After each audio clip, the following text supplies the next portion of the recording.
Hello everybody, welcome back to the channel. My name is Litty24 and this is another 40k news update or news roundup or whatever. It's been a while since my last video, guys. I apologise, but there's been, in my opinion, as far as I'm concerned, nothing really worthwhile talking about or nothing substantial enough to do a video on over the last 2 weeks. I mean, as far as 40k news goes, it's been deathly silent. I know was it early this morning, or was it yesterday? We had the new Battle Sister bulletin, which shows the new Sister of Battle, which we'll talk about today, obviously. But apart from that, there's been nothing. Oh, I tell a lie. I think in the last 2 weeks, GW have done a little bit of a post on the new AdMech transport, the World War D-Day hover tank looking thing, and you guys already know my opinion on that thing. Don't like it. Don't want to talk about it. It's just. It's nothing that I haven't already said before. You know, great if it floats your boat, but doesn't really do it for me. I think we all know GW right now is pushing their new colour range, their new paint range. The contrast paints, they've been making all the headlines. You can see quite a lot all over YouTube. A lot of people have managed to get their hands on these contrast paints, showing off what they can do with them. Some of the effects you can get, which is very interesting. I've got to admit, as far as the contrast paints go, when I went down to the Warmer Fest in Coventry, like I say, a little over 2 weeks ago now, and they announced the new paint range, I was actually super excited. And this feeds back into, like I said before, about basically community hyping itself up. GW never said it. They implied it heavily, in my opinion, but they never said it, that these paints are going to be super easy and they'll change your life and you'll be able to get amazing effects with these paints no matter what. They heavily implied it. Never said it, just implied it. And I've kind of cooled off on that idea now. I think the idea of these paints is great, but they're not going to be like, you can just slap them on a model and all of a sudden they'll be amazing. Like anything else, guys, with painting, you've got to put the time and effort into it. Fair play, GW have arguably tried to make the, again, subject to opinion, the most laborious part of the hobby easier, because it's more beneficial to them. If someone walks into one of their stores and they see fully painted armies that look nice, it really shows off their products a lot more, which from a business point of view is understandable. And, you know, if people get their grey armies from like the plastic or just the base to actually fully painted or battle standard, as they're calling it now, that's good for them. But we'll talk about that in detail in this video. But okay, that's not it. They've also announced something that I am interested in, not for myself, just because I'm keen to see what the community will throw up, for want of a better word. The ever-chosen global painting competition, something I'm keenly interested in because I always enjoy the little dioramas and people's painting competitions, just to see the amount of creativity, the amount of creativity on display. It really gets the hobby juices going for me in particular. It's like one of the, I was having a bit of a burnout before I went down to Warmer Fest down in Coventry. Actually going down there and seeing some of the entries of Golden Demon, seeing some of the products on display, some of the paint schemes, really got my enthusiasm for the hobby back up again. And I think this ever-chosen global painting campaign, I think if you're not entering it, and you know, if you're good enough to enter it, you probably should enter it, because the prize is, I think it's the Archon sword from Our Warmer Worlds, the big bad. I think he's like the Abaddon equivalent in the Warmer Fantasy world. His sword, which is really nice, but even if you're not a very good painter, you should keep an eye on it, because I think this kind of thing does inspire people to develop their own painting techniques or do something, just to do something really, which is really interesting. Anyway, enough waffle, let's actually get in. I'll turn that off, but let's actually just get into the news. Right, first off, it would be remiss of me not to obviously talk about the Sisters of Battle. I think this is part 8 of the Battle Sister Bulletin, the Retributors first look. Now, Retributors, from what I can glean, are like sort of heavy support or fire support for your normal Battle Sister squads, and they've released a preview or images of the new, some of the new weapons for the Retributors and the new position of the model as itself. And as you can see here from these two pictures, there is a Battle Sister and there is a one heavy ass bolter, and it looks really nice. Really nice, yeah. The heavy bolter looks proportionate to the size of a regular human being. It should be a huge weapon that should be, lugged around and that kind of thing. I like the detail of the ammo belt. This harkens back to the, was it the Havoc, the Chaos release? The guy with the huge sort of minigun, the huge chain gun sort of thing. And how the ammo belt just like fed into the front of it. That kind of look really sells these kind of models. I mean, you can have an ammo chain coming down from it like on other models. Like I know one of my Gene Steel cultists, the Heavy Stubber, he's not got like an ammo belt fed from the gun to the backpack, which I think would look amazing if he did. But he just got a little bit of a little bit of strip of ammo coming out the bottom of it. But as I said, when the ammo belt is actually fed into it from like a backpack, it really makes the model look like it looks like it's more in action, if you get what I mean. It looks like it's like a snapshot or something in the middle. Like you can imagine this thing actually firing from the position it's in. Really sells the position and the actual believability of the model. I love the icons and stuff on the Sisters of Battle as well. With Space Marines and Imperial Guard, things like that, the icons and what's the word I'm looking for? The marks and stuff, they really don't stand out as much because these are actual tools for war. But with the Battle Sisters, them being actually a religious, fanatical fighting force, you can imagine them being adorned with all sorts of religious iconography. That's the word I'm looking for. And again, subtle on this one. Obviously the Sisters of Battle sort of marking on the side of the heavy bolter, but I think it's just in the right position that you know that this is a Sisters of Battle heavy bolter, not just a regular heavy bolter. But going forward, I would like see all kind of like rapid fire weapons for the Imperium or those kind of factions have this kind of belt fed sort of modelling done to them, because it really does give another dimension to the model. Really nice. And of course, no Sister of Battle would be complete without a flamer. And again, another sort of like juice feeding in from the backpack. The heavy flame looks really good here. I like sort of the way at the end it looks like they've taken the top of what looks like an old torch and put it on the side and incorporated into the heavy flamer design. Again, for the Sisters of Battle, it's got to look like, you know it's a heavy flamer, but you've also got to know it's a Sisters of Battle heavy flamer, which is really nice. And I am a fan of any model that comes with those sort of like half mask sort of face covering dealies. I mean, I have them with Gene Steel cults all over the place, sort of like the rebreathers that shows you the face and the actual features of the head, but covers obviously the mouth, because I hate painting mouths or open mouths and things like that. But I think I really do enjoy those sort of rebreathers on these kind of models. Really makes them look the part. So yeah, those are the two pictures we've got for the Battle Sisters. Oh, and we've got the Armanorium Cherub. I think about these things the same way I think of the Gene Steel cult familiars. Whatever, if it floats your boat. I'm not a big fan of them. Sort of like the cyborg. It's not even like a baby. It's sort of like someone's just got like an old man and just shrunk him down to baby size. That's it. Just like a grumpy old man baby. And like I said, it's one of those things that's subject to taste. I mean, if you're bought into Battle Sisters and all this zealots, holy warriors, then you're probably going to buy into this. But nah, little models like this, little goofy models, just don't do it for me. It's the same with, like I said, the familiars from a Gene Steel cult. Out of all the army, I love it all, just don't like them. And this exactly doesn't do it for me either. But hey ho. Can't win them all, can you? That's it. There are updates for the Sisters of Battle. I would have preferred them to show more of this at Games Day.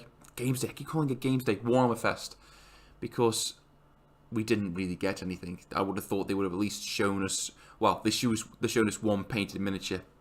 I would have liked them to show us more. Maybe more models, more different miniatures from different sort of groups. But we're going to get drip fed to us, and it looks like they're taking shape.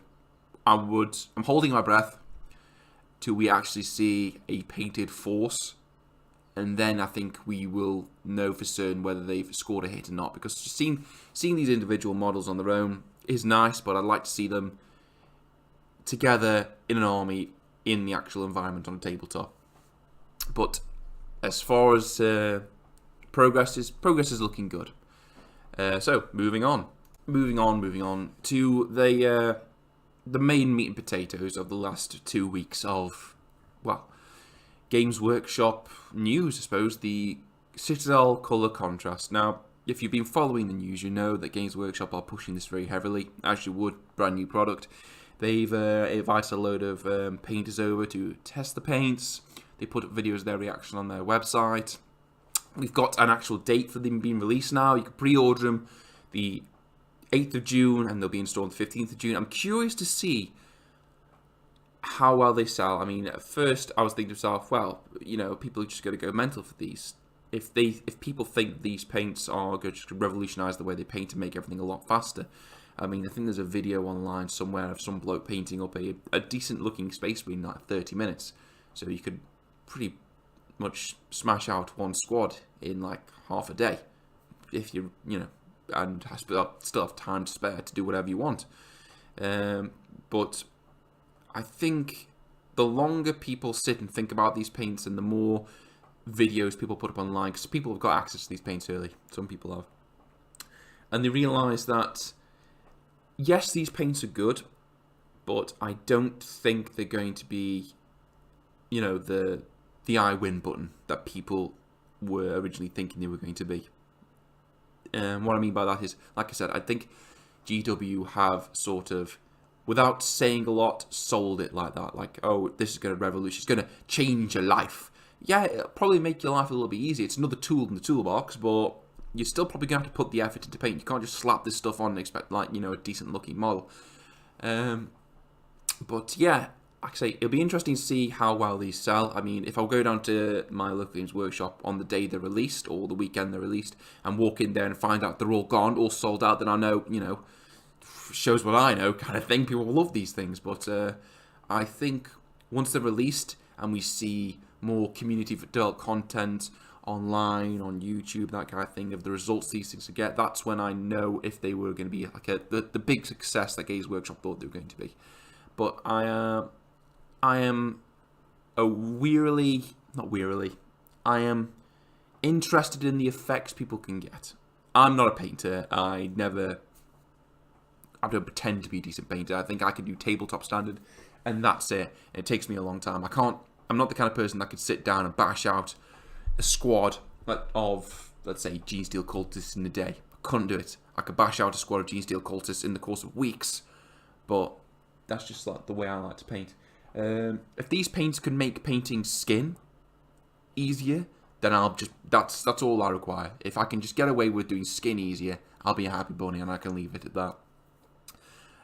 Something else that I think Games Workshop did do that I think is good, they did release or launch the colour website.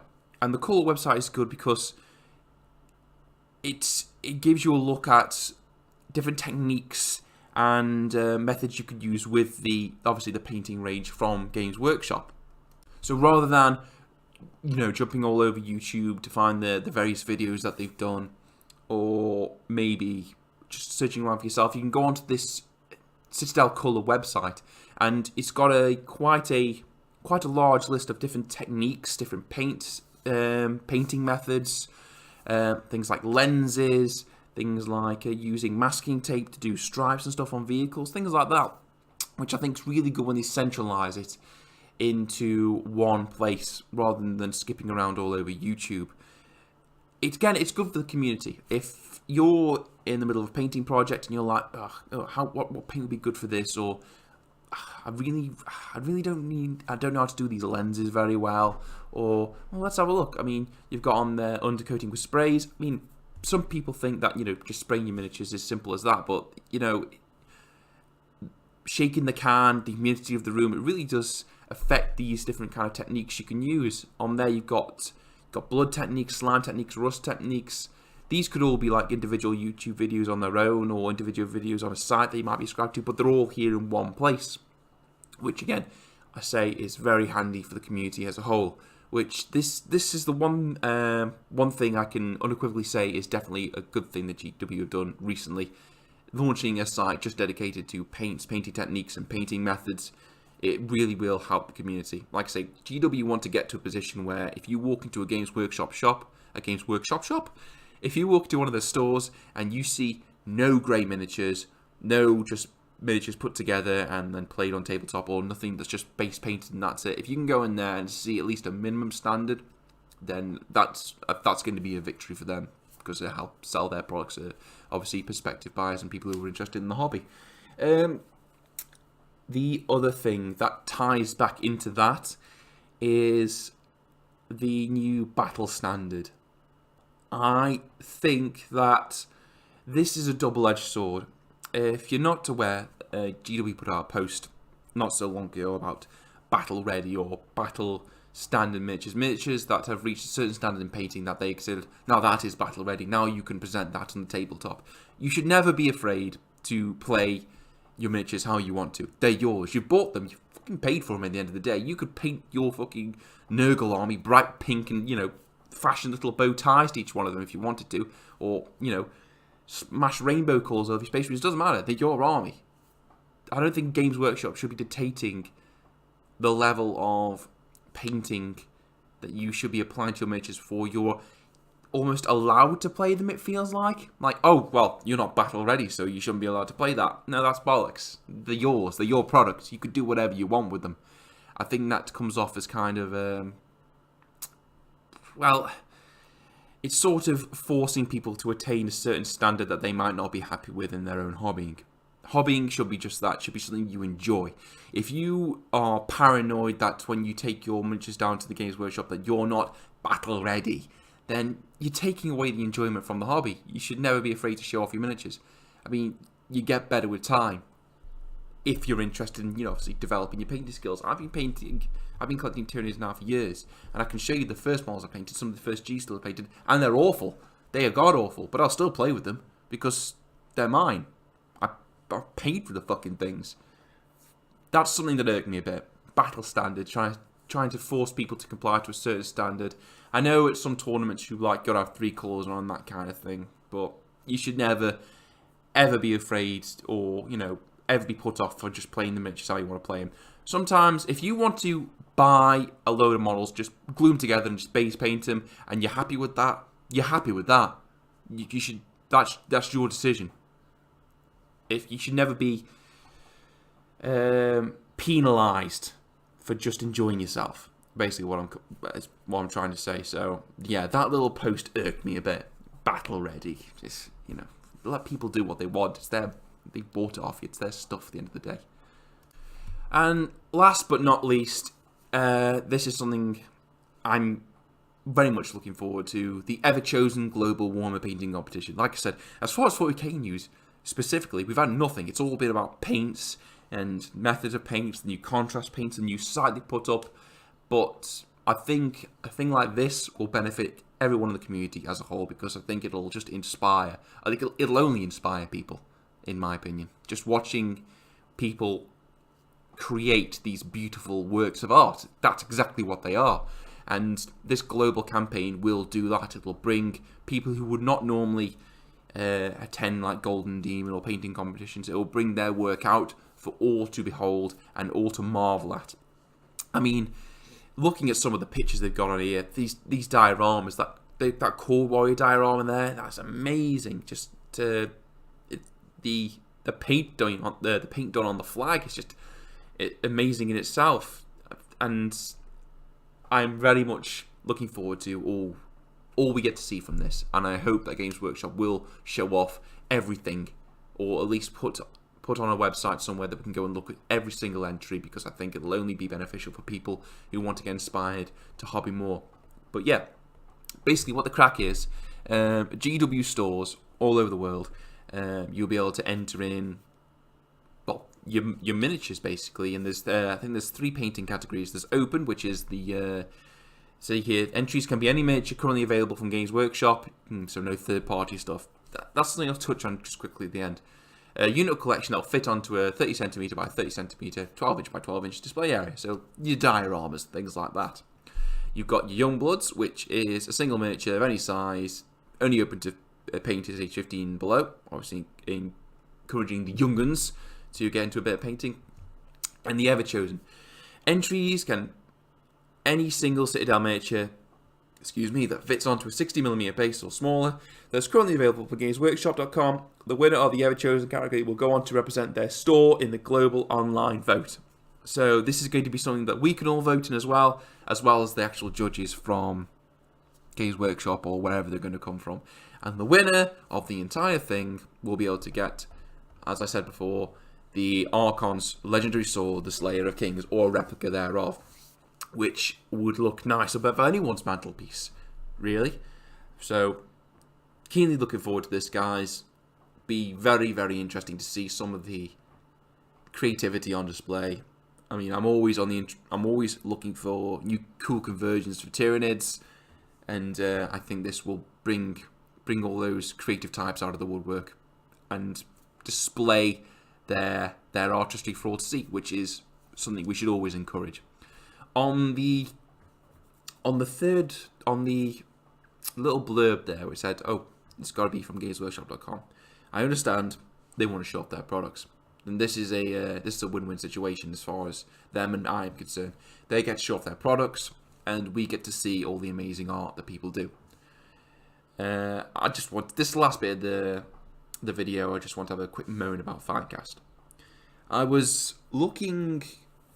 It was a friend's birthday not too long ago, and I was looking for him to get him a gift, and he collects Eldar, and a lot of the Eldar range, the aspects in particular, are still Finecast, and he will not touch Finecast because he hates working with it, and I can empathise, I can understand that. Licked is a Finecast. I've had some problems with them in the past. I've had a few models now, my army, that are Finecast, and I actually got directed to, just speaking to some people, to a third-party website.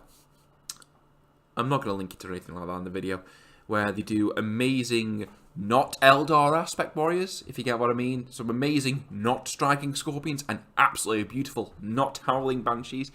And I was just thinking to myself, I was like, oh my, this is what happens when GW are hesitant or reluctant to update a range. If you're not going to do it, Games Workshop, then somebody else is going to make something that's not it, but it really is. And people will buy that product, and they'll have that product in your stores. And they'll have that product they're going to play with on the tabletop. And it'll be that product people are going to see more than your product on battle reports, on the tabletop, things like that. If you can see fit, Games Workshop, to probably think about updating some of these old ranges, Orcs, Eldar, some of the Necron stuff. I know Flayed ones are still Finecast. Then you're only going to be helping yourself out, because you're going to be bringing people back. We want to spend money with you, but if you're just going to offer subpar products, and I think a lot of us can agree that Finecast is subpar, these third-party sites are going to spring up like boomtowns, and they're going to offer superior product. And it's going to be a bit more expensive, yeah, but people will pay the price for stuff that looks good. I think that's just common sense. Anyway, that's my just a little bit of a whinge at the end of the video. Didn't mean to turn into a whinge, but I just thought I'd say that. That's it for the 40k news. Well, there's not been any 40k news, there we have a new Sister of Battle picture to show off, and that's it. But like I said, it's mainly been about the paints for the last 2 weeks. Hopefully, when all the fuss about the paints has finally died down, we can actually see some more 40k news. I'm curious to see where we're going to go from here. I mean, we've had all the codex released now, I believe. Yannari, if you weren't going to get codex, you got an index and then White Dwarf, I suppose. But interested to see where we go next in 40k. Vigilus is pretty much all wrapped up, so the next Theatre of War should be opening hopefully sometime soon, and I think we can all keenly look forward to that. But that's it for this video today, guys. Thanks for listening, and I will catch you all next time. See you later.